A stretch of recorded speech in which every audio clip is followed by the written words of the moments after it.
Actually walk you through why we did what we did, the exact use case behind it, how we move data today within Yahoo, and then we'll talk about what this new feature does and why we actually did this. Chris will also demo the particular feature of Hive. Okay.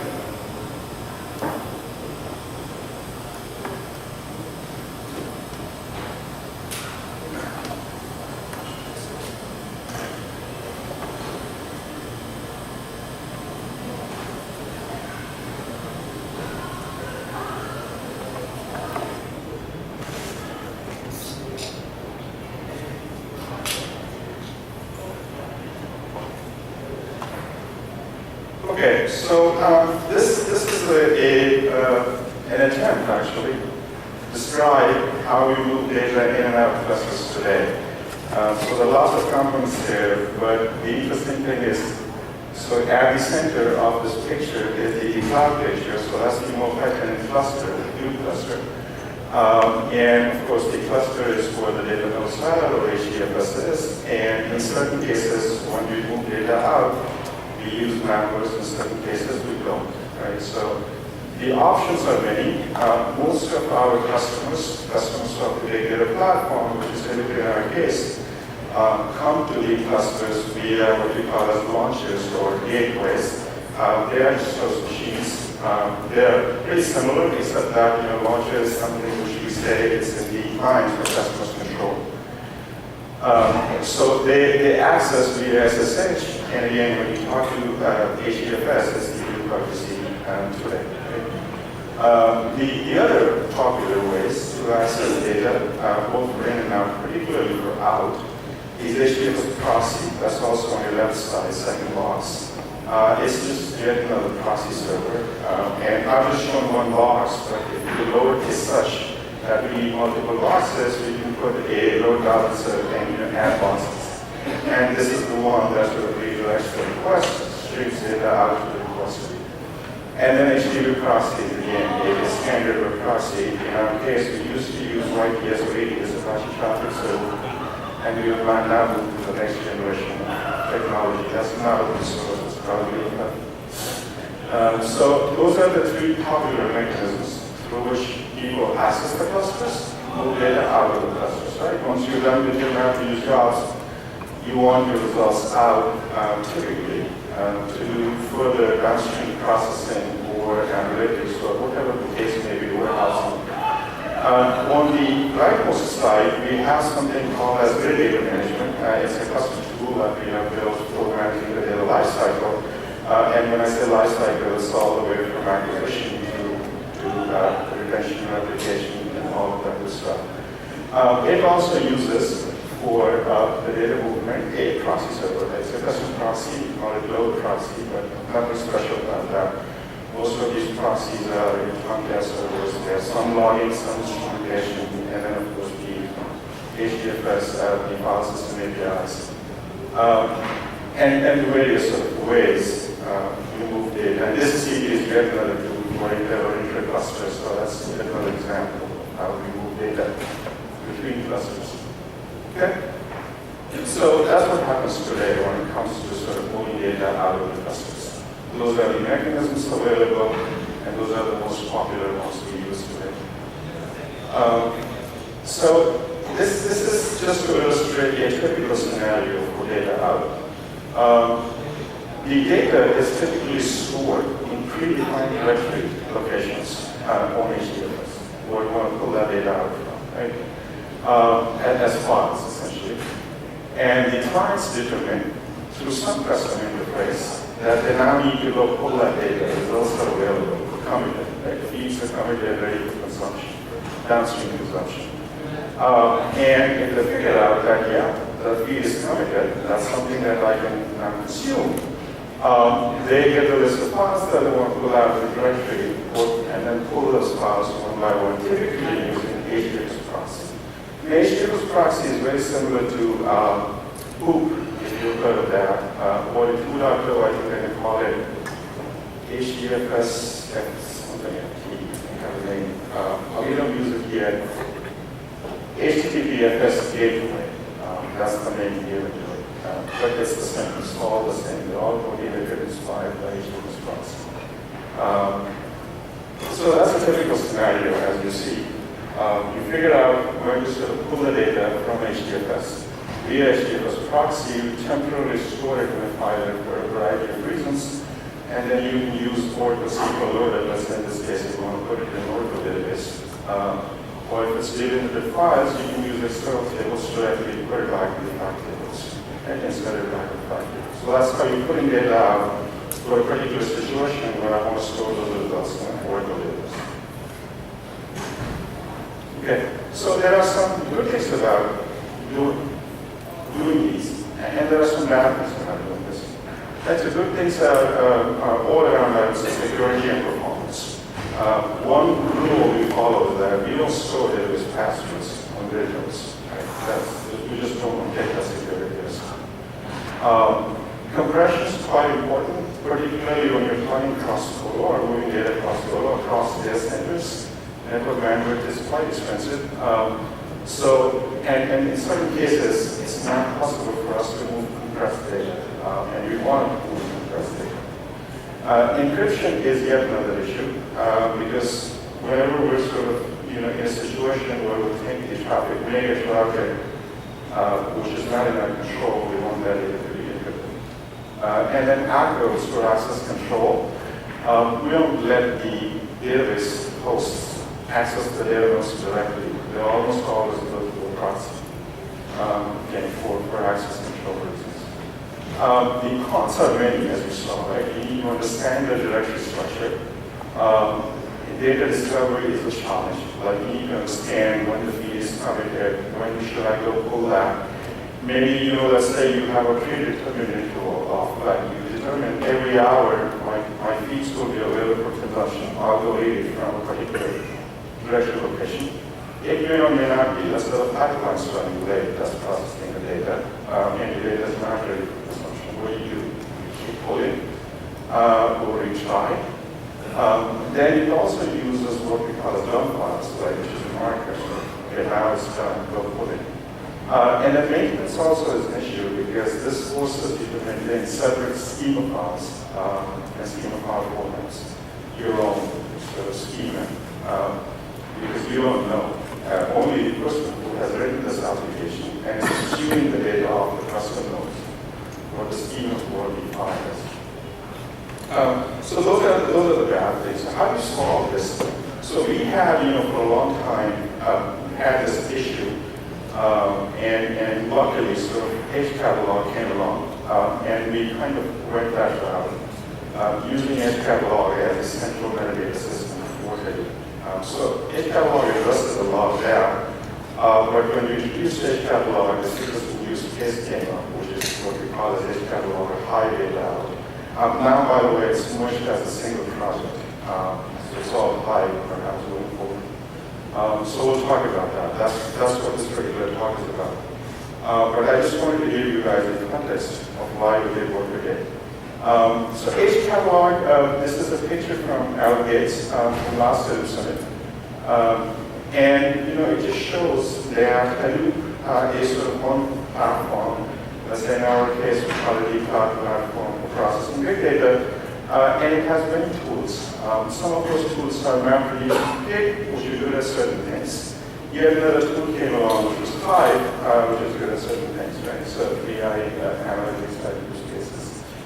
And as you can see, if someone's using Git and the other person's using Hive, they're not typically sharing data. So that was one of the big problems why HCatalog was introduced, to allow the sharing of data. And then it actually has a bunch of other nice properties that we'll walk you through. But essentially, what HCatalog does is that it opens up the Hive metastore for everybody else, all the other tools in the ecosystem, like paper MapReduce. So they can all share the schema that's defined in the metastore. That's what Hive does. So it sort of leverages that concept, both for MapReduce and K. So those are the arrows. They all kind of go into the common metastore trying to access the same metastore that can then provide the tabular abstraction.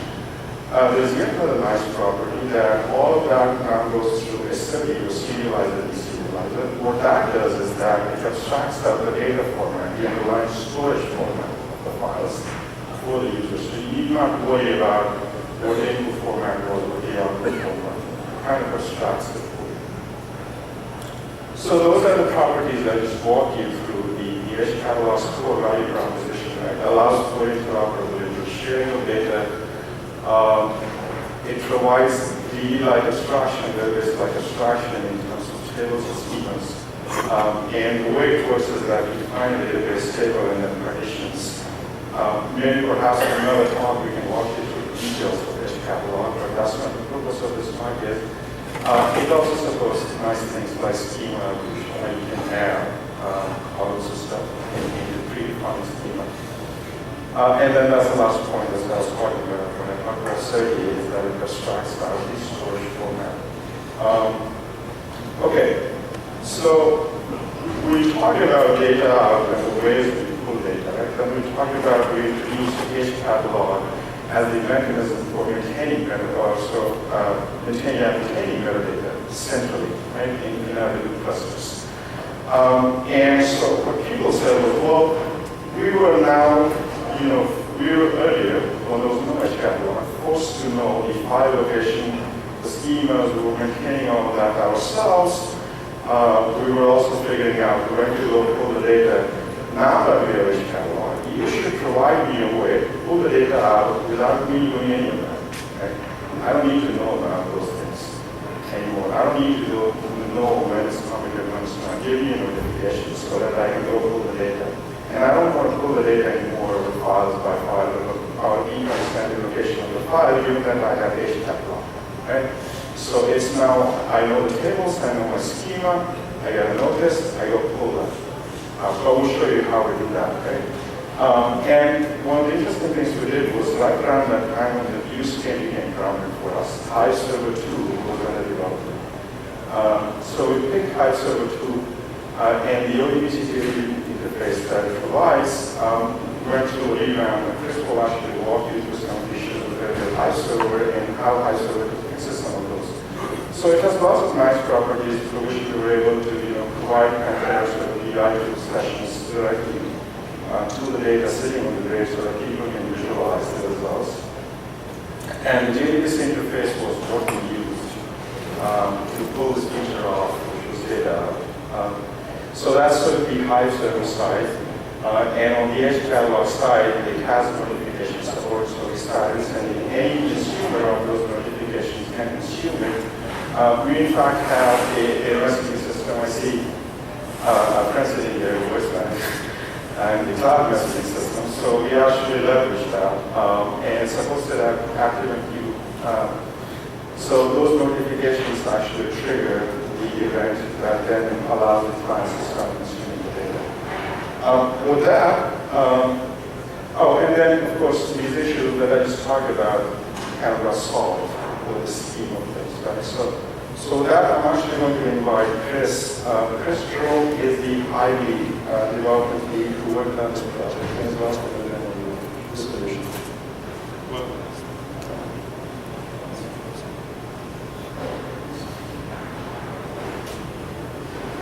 Hello. Can everyone hear me? Great. So thank you, Sumeet, for doing the introduction to this. And I'd like to just continue on from what he was saying by picking up and reviewing some of the points that he already mentioned. So there are many open source and proprietary methods for loading and managing data on the grid already. An example of that would include Scoop, which just so happens to be doing a presentation tonight as well, so you might want to stick around and learn a little bit more about that technology. By contrast, though, there are fewer ways of effectively getting data off of the grid, and this can be further complicated by the underlying storage format of the data. So to illustrate this point, you might want to consider a sequence file or an RC file. You can easily copy this file off of the grid onto a local box for processing. The data isn't readily available to you unless you complete additional processing in order to extract the actual values from the file. So another challenge or another consideration is the amount of data, or the size of the data that you're trying to transfer off of the grid. So in many cases, this tends to be large enough that traditional methods or conventional methods are just not practical anymore. So with data out, we designed it to try to address a lot of these issues. The system builds upon some of the more recent developments in the Hive community by leveraging some of the work that has been done around the Hive Server 2 project.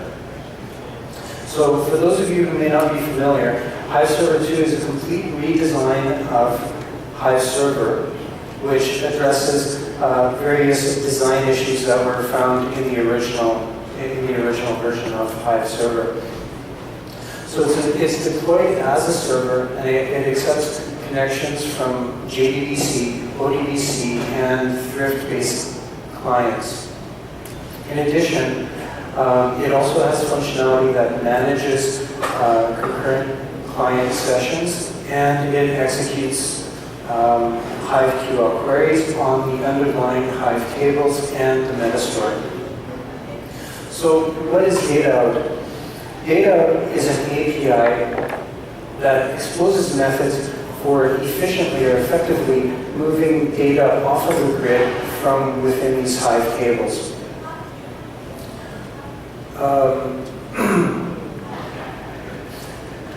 The API extends the Hive Server 2 JDBC driver code, and as a result, anyone who has worked with JDBC API in the past should be fairly comfortable using the data out API as well. So data out works, as Sumeet mentioned, data out works with HCatalog to retrieve data that is managed by Hive and stored in Hive tables on the grid. So in this way, it's agnostic to the storage methods or the storage formats that are being used to store the data on the grid. In addition, it provides methods or functionality that allows you to pull individual or smaller portions of the whole data set in parallel. So finally, because it's an API, it is readily embeddable, or it's easily embeddable within existing applications, and there are absolutely no restrictions with how the data can be used. So what I mean by this is that the data can be pulled off of the grid, and it can be written into a file in the local file system, or it can be inserted directly into a database, or it can be even streamed to another application within the context of a larger processing pipeline. So currently, with our deployment of data, we are restricting queries, fetch queries, to the type that is shown here, where it's select star from queries. But we are actively working on adding support or functionality to support just an arbitrary set of queries. And we expect to finish that in the very near future. So this slide illustrates how data was deployed in Yahoo as a pilot service. So the service consists of a small cluster of Hive Server 2 instances that are responsible for performing the work of executing the query and then returning the data associated with that query back to the client application. So notice the distinction here between the HS2 instances. Those instances which are responsible for processing and executing the query are colored in blue, while those that are responsible for returning the data back to the client application are colored in orange. So we've decided to go with this kind of distinction when we deploy this as a system, but there's absolutely no requirement that says you have to work this way. In fact, you could deploy a single instance of Hive Server 2 and use that to process queries as well as retrieve the data that's associated with the underlying result set. So I won't really go into too much detail why we made this decision. Finally, you have the client machine, or machines, depending on the case, which runs the application that embeds the data out of libraries. So let's dig a little bit deeper into how this is actually working. So this slide shows how data out actually works. Again, the processes here have been color coordinated so that they correspond with the HS2 instance that it would actually connect to, that I introduced in the previous slide. So here we see a master process designated by M, which submits a query for execution to the Hive Server 2. And it requests not the actual data for that query, but it actually requests the Hive split objects that are associated with those results. So as I mentioned, instead of returning the actual data to the master process, the Hive server will generate a list of Hive splits that correspond with the underlying data.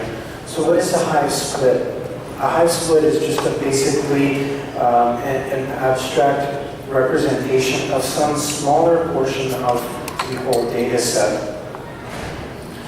So you can see here that each of the Hive splits that we received can then be farmed out to separate slave processes designated by the S processes.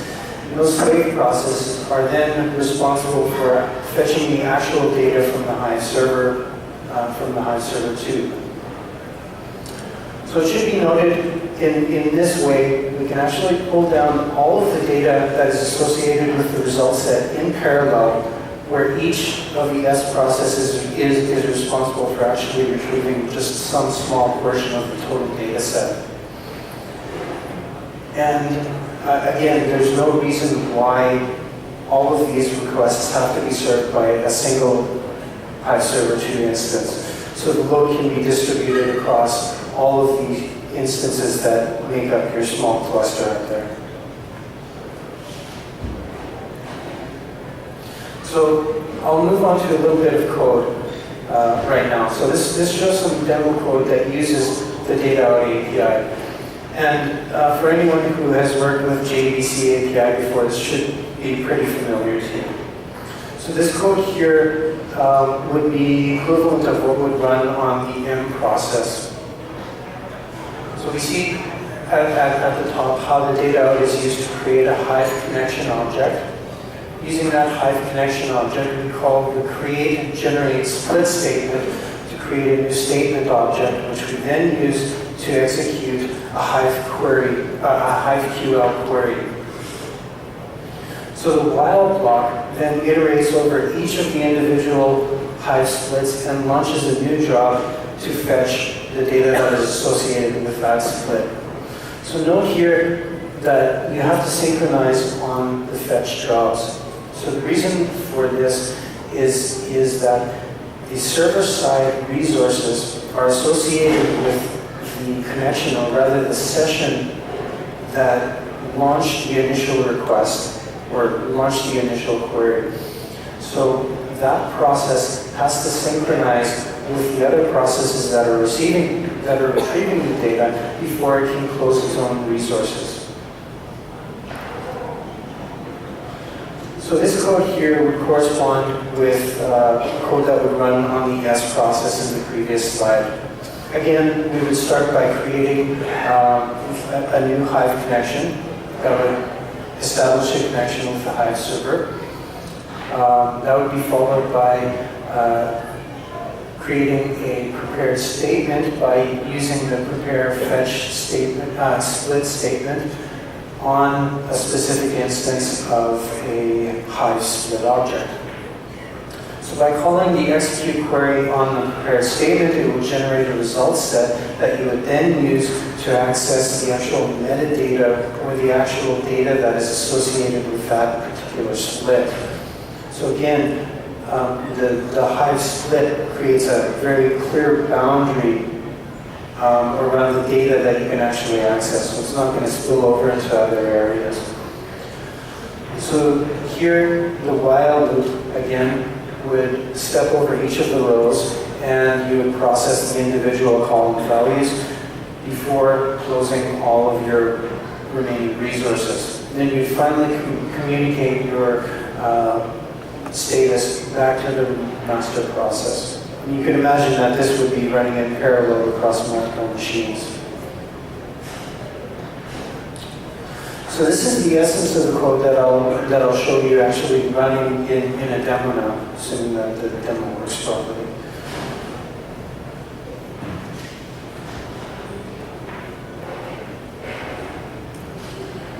So I'll log into a cluster,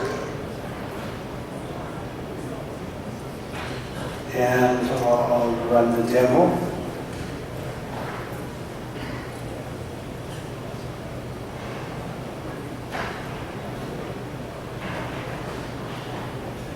Unfortunately, I seem to have lost a little bit of the input, but I'll tell you what happened. The first block of output that you would have seen shows the tables that were being managed by this Hive server.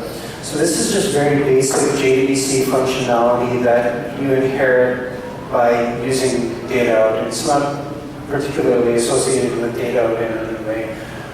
So from that table, or from that listing of tables, you would have seen that there's a job info table which we want to run a query on. And that query was a select star from job info where cluster is equal to AB or cluster is equal to CB. So effectively we're pulling data that we've mined from two of our different clusters. What you see at the very top of this screen are the three Hive splits that were returned to us. So the first one happens to correspond with data from the AB cluster, and that's what we're going to actually fetch. So you can see here that it's starting to fetch the split data. It produces an output by fetching the metadata that's associated with that Hive split. So you can see all the individual columns and the data types that are associated with those columns. So it goes and fetches this data, and you see one dot being printed for every 10,000 rows of data that were successfully downloaded from the Hive server 2. So we get through and it successfully retrieved 207,000 rows, which amount to 24 MB worth of data. So this is formatted, and we've decided to write it into a file on the local file system, which I'll open up for you. So this is the file that was written for us. It's just formatted as a tab-separated file where we have all the individual values corresponding to the set of columns that you saw.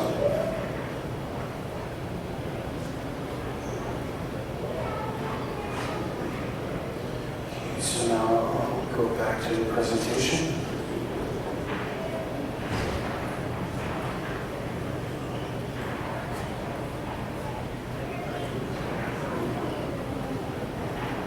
So before we actually did any work on building out the functionality for data, we ran some performance numbers or performance tests on Hive Server 2 to roughly see whether we could achieve the objectives that we wanted.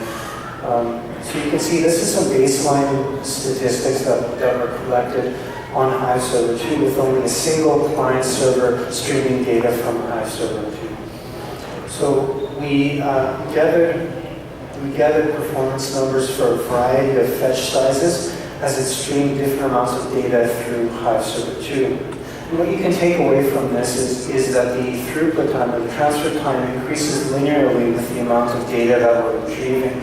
And also the API provides a method for actually tuning the fetch behavior according to the characteristics of the underlying data set. So in our case, we actually found sort of a sweet spot of between a fetch size of around 100 and 500 rows, which consistently give us good performance results. So this slide displays similar performance numbers except this time we've increased the number of concurrent connections to 5 clients who are streaming data simultaneously from Hive Server 2. So again, the points that we can take away are very similar. We have a linear increase that is proportional to the amount of data that we're pulling out. And again, we see that with a fetch size set around 100 to 500, we consistently get good performance with throughput. So you may notice that by comparison to the baseline numbers, the transfer time has increased, but I think that's fairly reasonable. And in this particular case, we see that increasing the number of concurrent client connections by a factor of 5, it only results in an increase in transfer time by a factor of 2. So in conclusion, this slide summarizes some of the findings that we made when we ran these performance tests. And it also points out one of the purposes that we had for running this test, which was to see if we could achieve the goal of transferring 50 GB from the grid within a 5-minute window. So based on these performance numbers, it looks like we should be able to achieve these numbers by having a small cluster of approximately 10 Hive Server 2 nodes which stream data in parallel. So that concludes our presentation on how we have developed and deployed data out as a technology in Yahoo. Do you have any questions?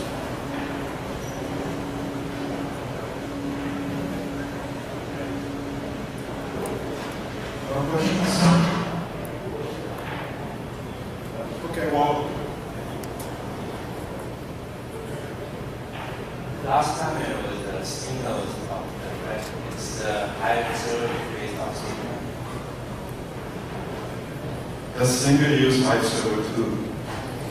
The Stinger use Hive Server 2. So let me talk about it a little bit. It's a different set of initiatives. Doesn't really have much to do with Hive Server. The problem space they're addressing with Stinger is around interactive queries. That's not the purpose here. And Stinger is an umbrella of things, not just Hive improvements. It also is trying to address file formats. There's a particular file format Global's working on called org. And then they also have the sort of native improvements in terms of taking the inefficiencies out of MapReduce. And that particular project is called Unitest. So it's an umbrella of things. In our case, we have used Hive Server 2, which was written by Carl, or wherever it is. So we took that code and sort of stabilized that for our case, added security and other things. So it's just basic Hive and HCat for us. Actually, we see it more as HCat, so the team was working on HCatalog, so we took that over. Stinger is somewhat different, a different space. So we're out of time actually, but before we wrap up, I want to thank my colleague, Rohini. She's actually sitting over there, exceptionally versatile. She's a pig committer, leads Uzi development right now, and she's working on a lot of these. So she actually helped me frame the problem. So thank you. With that, I'm going to call Hari, and